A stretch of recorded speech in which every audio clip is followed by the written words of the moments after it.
Anong latest po mga kababayan? Eto, Senate Sergeant at Arms Major General Aplaska mga kababayan.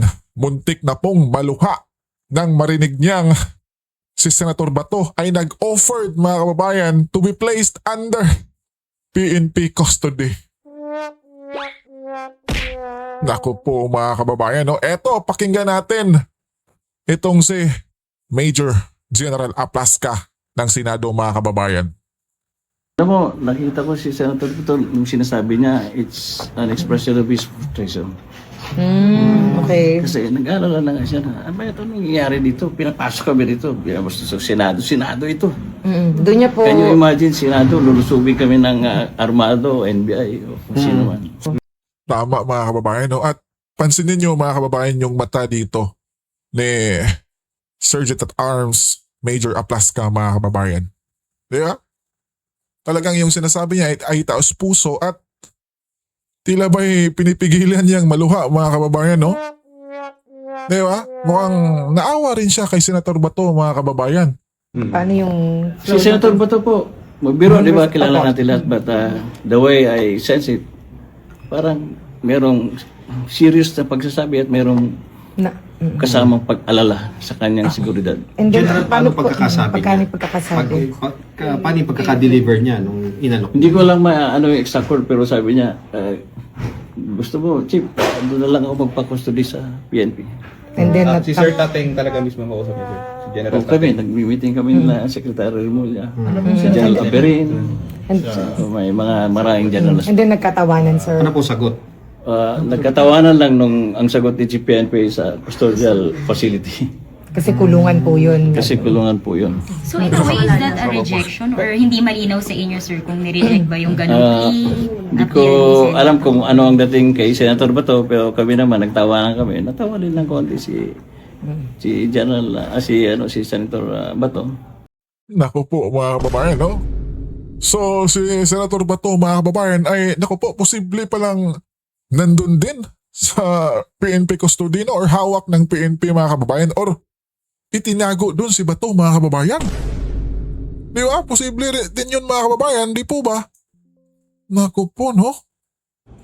Pero bago maghiwalay, sabi Yes po po. niya na kay GPNP na narinig ko na parang pag-aralan din ng GPNP yung kanyang offer. Okay.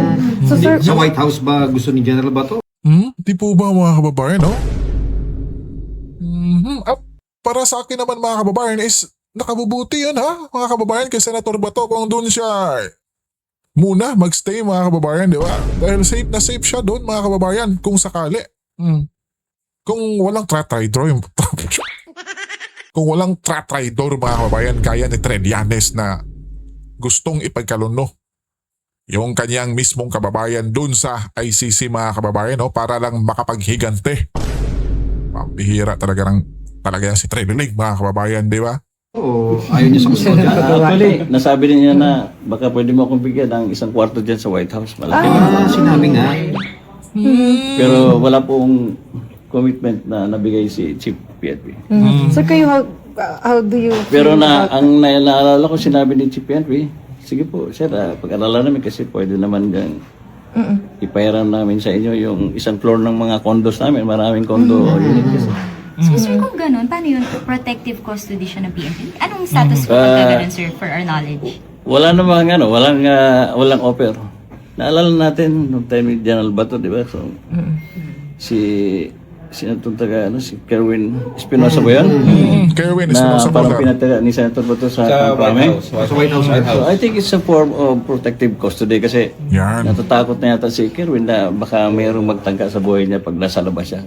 Mas secure siya pag nandun siya sa loob ng Kamprame. So sir, tiwala Tama, mga ano kababayan. talaga si Sen Bato sa PNP na kapag ka doon siya ay hindi siya masusuko sa ICC. Alam mo kasi parang pag ganun. galing ka sa PNP, alam mo, kilala mo Yun. mga kapatid namin yan. So Tama. alam mo kung totoo ba ang sinasabi o mayroong masamang intensyon. Sir, Pambihira mga kababayan, di po ba? Ito yung inakusahan ng mga tila ba'y pinklawan mga kababayan na pasimuno raw po ng stage drama. Isa sa pasimuno mga kababayan, tauhan raw ni Cayetano, di ba? Samot-sari ng mga chismis yung kanilang mga ipinapalabas mga kababayan na tila ba'y magmukha lang kontrabida yung mga tauhan dyan sa Senado mga kababayan, di ba? Tila ba'y drama, stage ano lang daw, pinatakas si Bato habang nagpuputukan, ganon-ganon mga kababayan, di ba? Pero eto, mga kababayan, General Aplaska, talagang ginampanan lang niya yung kanyang tungkulin dyan sa Senado mga kababayan, di po ba? Di gaya nitong si Trillanes. Eto, pakinggan natin mga kababayan. Na kahit saan raw magpunta itong si Senator Bato mga kababayan ay hahantingin niya. Pambihira mga kababayan. Eto, pakinggan natin na tila ba'y yung dugo mo dito mga kababayan ay iinit talaga. Eto Most definitely, and it's ironic na Bakit ironic? PNP chief siya. When he was PNP chief, napakasiga niya. Tapos he wanted everybody to follow him. In fact, sinortcut niya yung proseso. He started killing people using the PNP. Tapos nung siya na ngayon ang nasasubject doon sa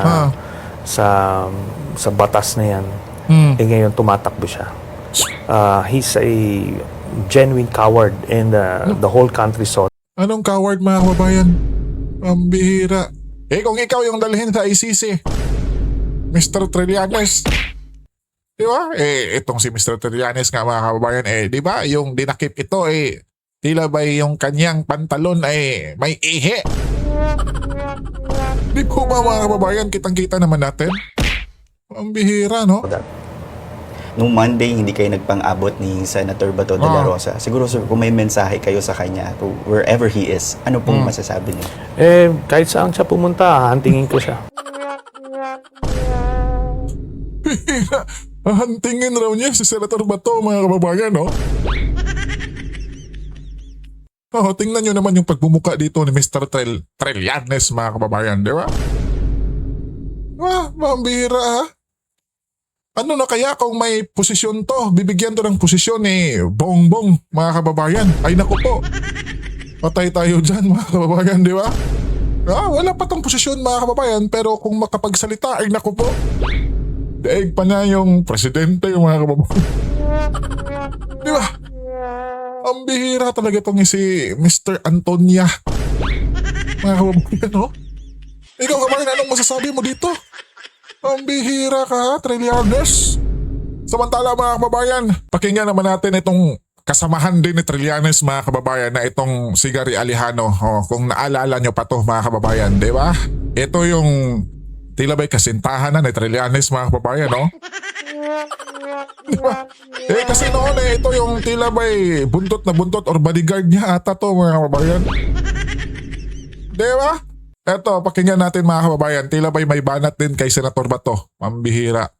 Sir, narinig niyo ba yung pag-awit ni Senador Bato ng PMA hymn? Number one, as a PMAer, talagang PMA hymn po yun? Portion lang yun ng PMA Alma Mater song. No? And kasamang Lord is hindi yan basta kinakanta na kung saan lang sa public. No? Yan kasi ay parang solemn na kanta para sa mga PMAers. Usually ginaganap. Tila ba'y sinita yung pagkanta ni Bato mga kababayan, di ba? Pambihira. Yan sa mga importante mga events na example alumni homecoming. So parang nagulat akong kinakanta niya yun. Nagulat? Bakit magugulat mga kababayan? Ang bihira. Masama na ba na kinanta yun ni Senator Bato mga kababayan? Di ba? Kahit papano marinig ng ibang kasamahan niya. Yung mga kamista niya mga kababayan sa PMA, di ba? Ang bihira tong si Alejano mga from fellow PMAers. Medyo yun uncalled for at in fact katawa-taway para siyang nagmamakaawa. Katawa-tawa ba yung magmamakaawa ka? Humingi ng tulong mga kababayan? Pambihira tong mga to, no? Kinantsawan pa yung pagkanta ng Senator Bato mga kababayan. Ito kayang si Alejano mga kababayan, pag ito kaya yung dalhin sa ICC. Ano kayang gagawin nito mga kababayan? Ang bihira. Katawa-tawa raw yung humingi ka ng tulong mga kababayan. Sir, sa tingin niyo may violation Oo, si may violation ba? Mista Bato Ira. sa kanyang pagkanta na yon? Tingin ko naman hindi naman ganon ka stricto yan o Wala palang violation mga kababayan. Bakit sinasabihan mong ano? Mga kababayan, nakakatawa. Grabe no, para lang makapag-comment kay Senator Bato mga kababayan, di ba? Pambihira talaga tong mga kababayan. Eto, tuloy tayo kay General Aplaska mga kababayan. General, magandang morning. Si Katunying po at saka si Ka Jerry. Yes! Anthony, Tiger Jerry, magandang umaga. Yes, sir.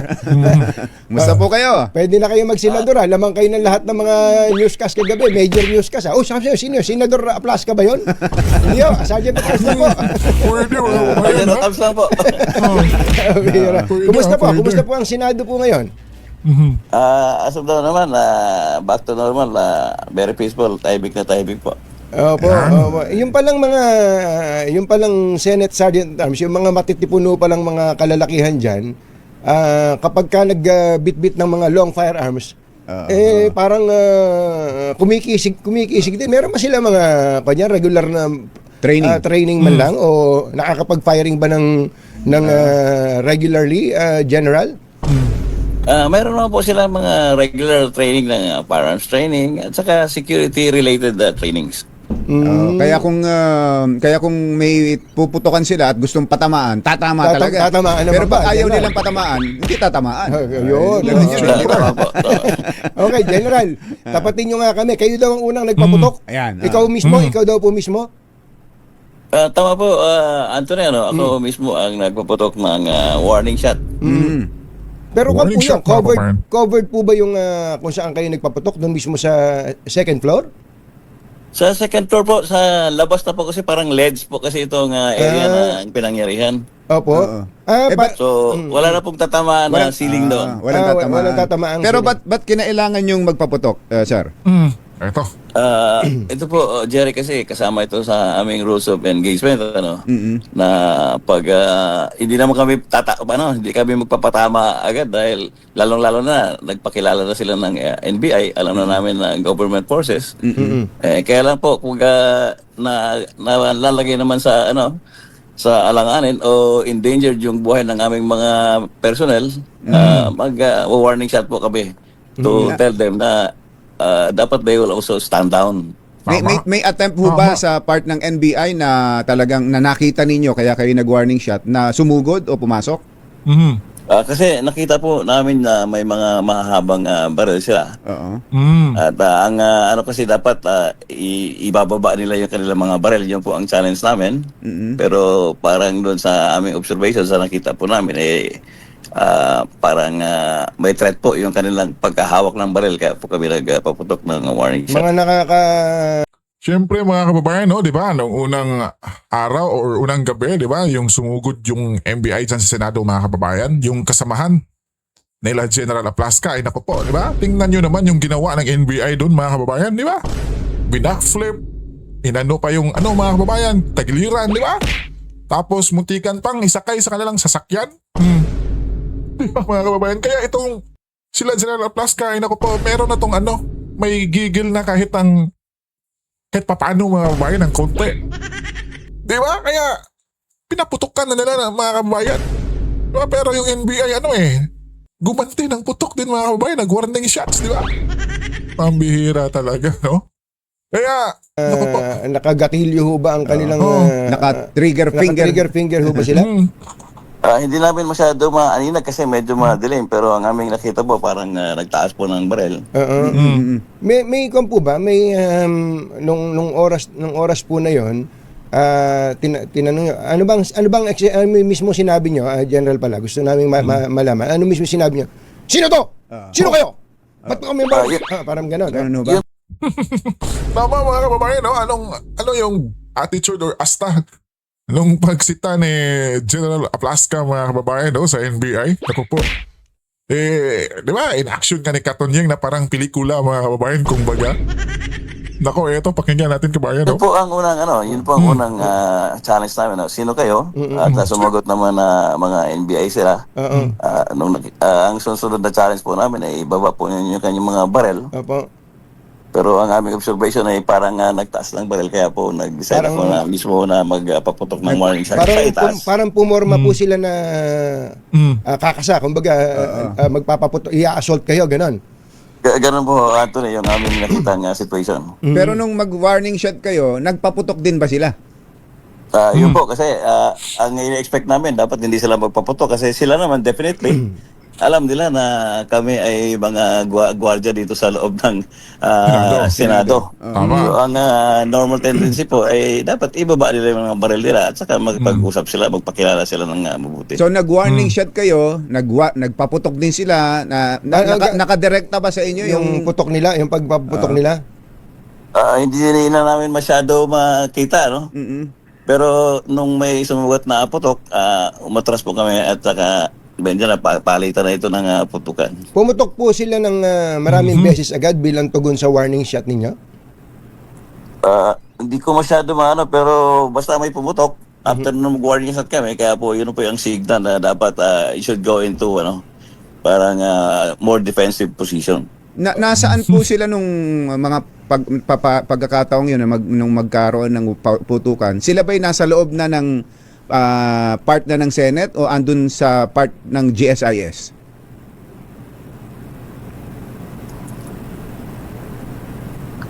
Sir. Mukhang nawala yung signal kabayan. General? Jerry, yun po kasi area na yun, ito yung LEDs. Pero may malinaw naman na distinction doon kung alin yung part ng Senado na inuupahan ng Senado at alin yung part ng talagang sa GSIS lang. Po, yung LEDs na portion po ng side ng building namin, yun po ang LEDs part ng Senado.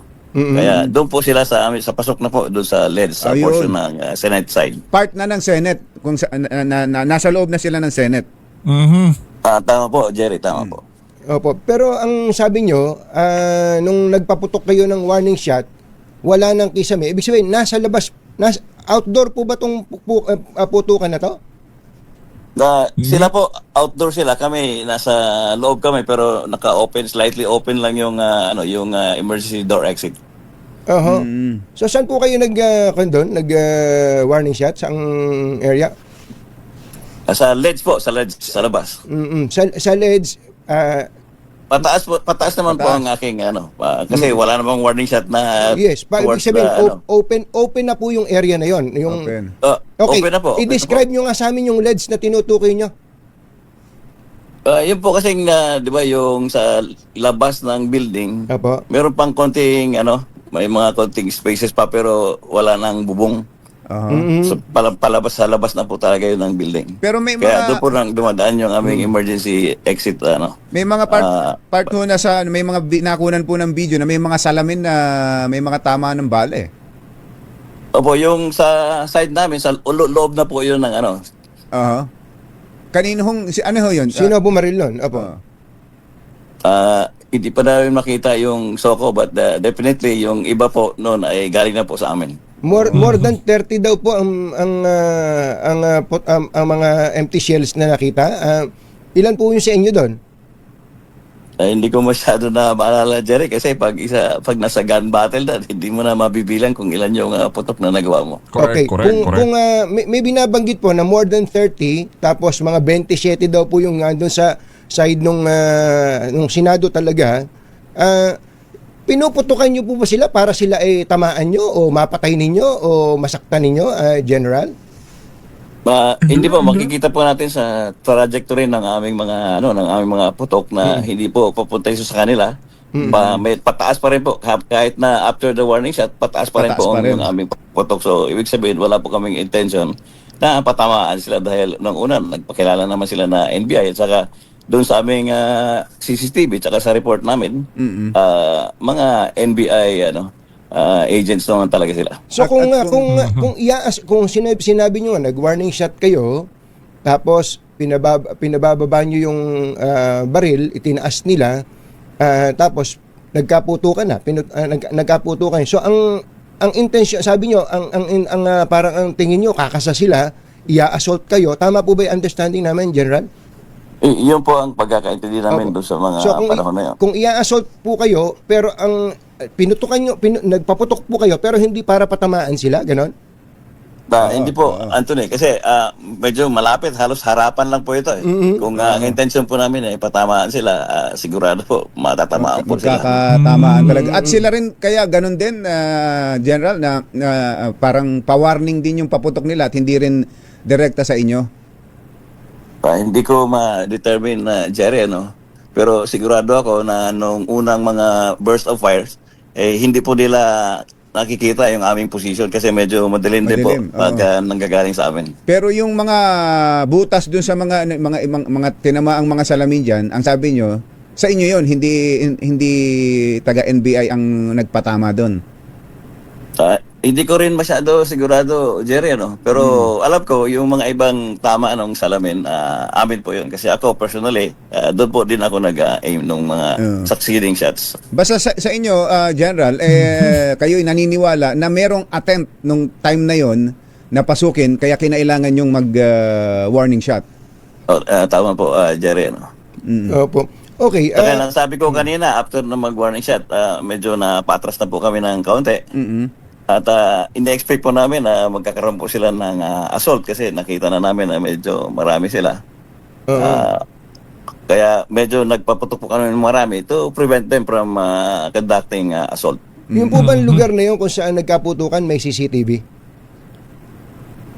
Yung nakita po namin CCTV, yung doon po sa towards doon sa kanilang position, kaya meron po kami mga nakukuhang CCTV na nakikita namin ng flash ng kanilang mga barel. Opo, pero sa party po sa side po ninyo na nandun po yung mga personnel, may CCTV din po ba doon, General, na pwede po ninyong ipakita in case there will be a formal investigation po? As of yesterday, pina-review ko yung mga CCTV, so wala pa kaming mahanap doon sa area ng position po ng mga USA at Marines. So yung nakikita po natin yung nasa dulo na po, sa buntot na po ng aming mga tactical personnel. So ang may CCTV, yung NBI, yung galaw ng NBI, pero yung galaw ng USA, walang kuha ng CCTV. As of yesterday, sabi ko nga, wala kaming mahanap na kuha ng mga galaw ng USA. Kasi kaya ganun po ang tanong ko, meron pong video na nagba-viral ngayon na sinasabi ni Senator Jinggoy na itago yung kopya ng CCTV. Hindi ko po narinig. Hindi ko alam kung ano po yung tinutukoy ni Senator Jinggoy. Opo. Well, anyway po, Diyan malalaman talaga Yung po bang binabarena, saang party naman po yan? Same floor po ba yon kung saan kayo nagkaputukan? Yun naman pong nagbabarena ay ito yung nasa first floor naman ito. First Kung floor? maalala natin yung layout ng Senado, pagpasok mo, medyo mahabang hallway po, tapos kakanan kayo. Ito na yung mga elevator, paakyat. Opo. So, yung pong harap ng elevator, yan na po yung pader na pagitan namin ng Senado at saka GSIS. So, doon po sa part na yon. Kasi meron po akong kausap kahapon sa GSIS. Kung po ito, mataas po ito na opisyal. Ang sinabi po nila ay pinapalagyan nila ng bolt lock yung lugar kasi nung umiinit na, parang nakakatawid-tawid daw po yung mga taga-Senado dun sa mga offices ng GSIS.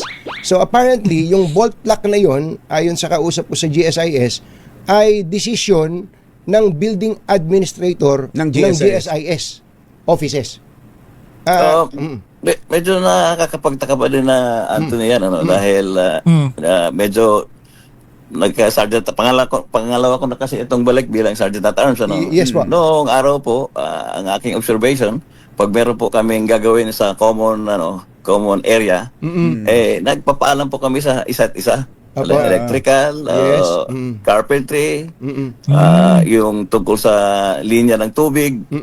Nag-uusap po kaming dalawa na sa maintenance at saka security. Para hindi po sila magulat na meron kaming ginagawa doon sa common area na yun.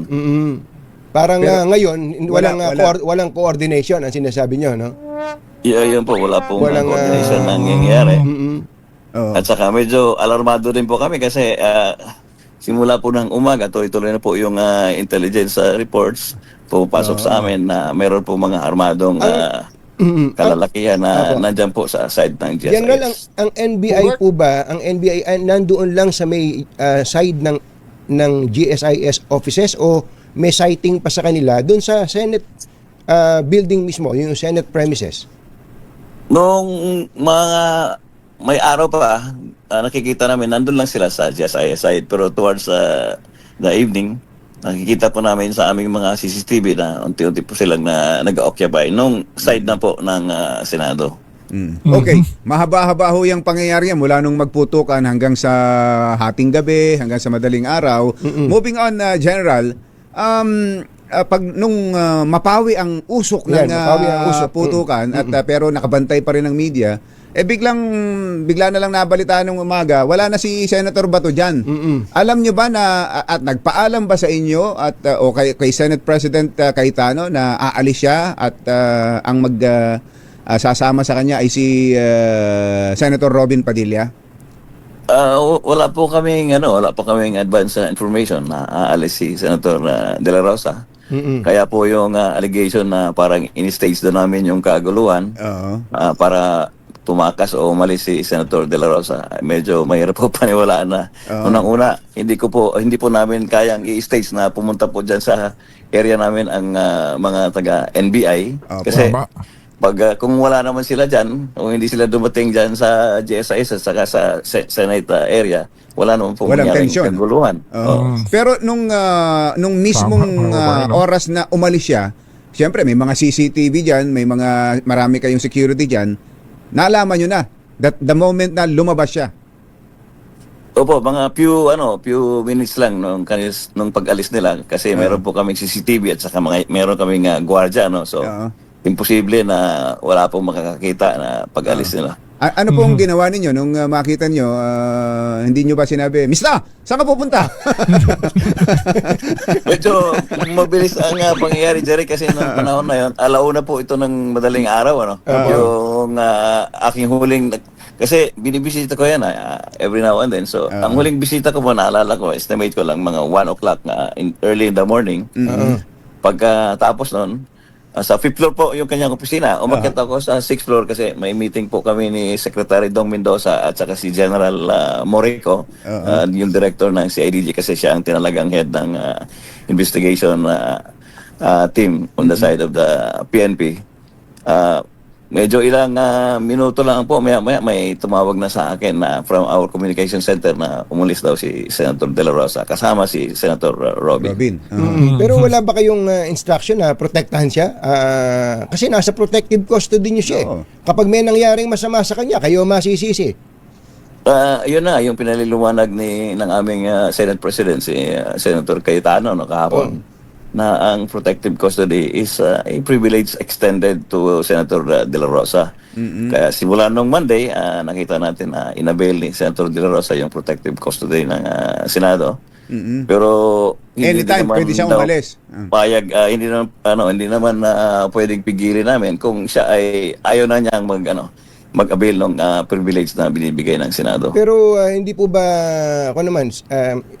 parang common sense naman General na binigyan siya ng protective custody ng Senado, kabaitan ng Senado, tapos aalis siya na hindi nagpaalam? Hindi ba siya nagpaalam sa inyo kasi kayo ang numero 1 in charge sa kanyang security Yun po, Jaring, nagtataka ko dahil kagagaling ko lang po doon sa kanyang sa kanyang opisina. Ang pagkakaalam ko po para kung magpapaalam pa po kabayan, abubuking yung pag-alis ni Senator Bato, di po ba? Common sense naman po, di ba? Ang bira. Nakakita ng tiyempo sa Senator Bato na umalis, ay naku po, alis na mga kababayan, di ba? Baka masundan pa ng media, di ba? Ang dami pa namang media mga kababayan, kaya si Senator Bato ay tila di ba? Madaling araw ng tila ba'y tumakas mga kababayan sa Senado. Pero wala silang karapatan na pigilin yun mga kababayan, di ba? Kung alis si Senator Bato, aalis mga kababayan, di po ba? Alam naman natin yung mga NBI na yan mga kababayan, talagang hahantingin talaga yung si Senator Bato. Diba? At syempre, pag nananatili pa si Senator Bato dyan sa Senado mga kababayan, ay nako po, talagang mawiwindang ang Senado mga kababayan. Diba? Kagaya nga ng ginawa nila dun sa KOGC mga kababayan, diba? Dinalhan ng ilang libong pulis yun mga kababayan, diba? Para makuha lang si Pastor Ricky Buloy. Kaya si Senator Bato ay nako po, tila ba'y nakapag-desisyon mga kababayan na Senator Robin, tulungan mo ako. Alis na tayo dito. Di ba mga kababayan? At baka mga kababayan, si Senator Bato ay nako po, nandun na, hawak na ng PNP mga kababayan, di ba? Kaninang first video natin na in-interview itong si Sergeant at Arms sa Senado na si Aplasca mga kababayan ay narinig niya yung usapan na si Senator Bato ay gustong magpa-kup-kup sa PNP mga kababayan. Naku po. Parang magpapahinga na siya. Saka balikan ko lang, Jerry, yung sinasabi nila nga in-stage namin yung kaguluhan. Ito po, 2:30 na po ng madaling araw ang recorded na pag-alis ni Senator De La Rosa. Kung in-stage po namin ito, dapat nung nagkakaroon po ng kaguluhan nung maaga pa lang, 7 o'clock hanggang 10 o'clock, dapat doon sila umalis kung talagang part nito ng pag-stage yung Tama mga kababayan, no? Alam naman natin yung mga kakampuins dyan, loyalista. Gagawa at gagawa ng script mga kababayan para magmukhang masama itong nangyayari sa Senado mga kababayan. Di po ba? Pambihira, no? Allegation ang mga ibang sector. So kung kayo ang mag-i-stage, ganun yung gagawin. Patatakasin siya ng magulo. Yun ang pinag-usapan natin kasi kung magulo, yun yung tamang kung aalis siya o tatakas siya. Hindi ba kung ako naman ang direktor, tamang-tama lang yung alis ni Bato. Na pagkatapos ng magulo, kalmado na lahat. Tulog na lahat, pagod na. Doon na tayo. Mas magaling yung ginawa ni Robin Padilla. Mas talo tayong tatlo sa pagdidirect. At yun na nga po mga kababayan, no? At isa lang din yung ating masasabi dito kay Sergeant at Arms Major General Aplasca mga kababayan. Saludo po kami sa inyo, sir. Di po ba mga kababayan na tila ba'y ginampanan lang na yung kanilang tungkulin mga kababayan na maprotektahan si Senator Bato de la Rosa. Di po ba? At syempre mga kababayan, yung tila ba'y pag-alis ni Senator Bato ay panigurado mga kababayan, sa tingin ko ay alam nitong si General Aplasca mga kababayan. And which is wala namang problema, di ba mga kababayan, kung aalis si Senator Bato, dahil ika nga ni Senator Bato mga kababayan na mas mabuting wala na siya dyan sa Senado mga kababayan para yung gulo raw po ay matatapos na, kabayan, di ba? Nagpadala ng text message yung kanyang asawa kay Senator Cayetano mga kababayan. Kaya mabuti yung ginawa dito ng Senator Bato mga kababayan kasi alam naman natin, diba? Yung administrasyon ngayon, ako po, diba? Kita nyo na yung ginawa ng NBI na halos pursahan daw or pipilitin raw makuha si Senator Bato mga kababayan. Diba? Yan yung sabi mismo ni Senator Aimee. Kaya tamang-tama mga kababayan, no, na tinulungan talaga ni Senator Robin kung paano makaalis sila dyan sa Senado ng walang mga kababayan na nangyaring masama, di ba? Kasi pag umalis sila nung kasagsagan ng may NBI pa, naku po, at makita sila, naku, mas lalong lalala pa yung mga pangyayari mga kababayan, di ba? Kaya kung nasaan man si Senator Bato ngayon mga kababayan ay, naku po, ipagdasal na lang natin mga kababayan na nasa mabuti siyang kalagayan, di po ba?